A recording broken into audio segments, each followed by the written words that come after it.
Juma Lokole ameweza kumtolea uvivu Mwijaku. Of course pale kupitia ukurasa wake wa Instagram, Juma Lokole ameweza kumtolea uvivu Mwijaku baada ya masaa machache yeye Mwijaku kupitia ukurasa wake wa Insta story kujirekodi video akitoa ufafanuzi kwamba anawasiliana na Zuchu na swala la Diamond ama Zuchu kurudiana na Diamond ni kitu ambacho akiwezekana. Sasa according na Juma Lokole kupitia ukurasa wake wa Instagram ameweza kuandika ka ujumbe kafupi tu pale dedicate kuelekea kwa DC wa shughuli influencer namba 1 hapa Tanzania na East Africa, we talking about Mwijaku.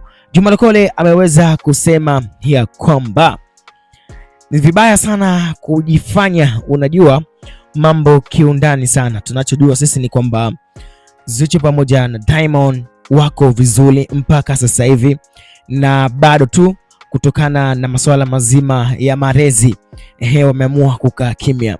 Hivyo si vyema kuyaongelea masuala ya watu wawili ambayo uwezi kuyaelewa. Usitoe ushauri katika mahusiano ya watu, utakuja kuhaibika. Sasa hapa kinachoendelea ni kwamba Juma Lokole anatuaminisha kwamba kitambo sana Zuchu pamoja na Diamond tayari walikwisha sameheana, na sasa hivi kwamba Diamond na Zuchu hapo kwenye malezi. Kuna taarifa za nyuma kwamba Zuchu aliweza kujifungua, na sasa hivi kwamba Zuchu yupo kwenye swala la kuhakikisha kwamba anamlea mtoto wake vizuri, na Diamond akiwa kama baba basi yupo nyuma katika ili swala kuhakikisha kwamba kila kitu kinakuwa sawa. Hivyo Juma Lokole anawasihi watu kwamba achana na maneno ya Mwijaku. Kinachoendelea sasa hivi ni kwamba Zuchu pamoja na Diamond wako vizuri kabisa na wapo pamoja katika malezi ya kuhakikisha mtoto anakuwa vizuri.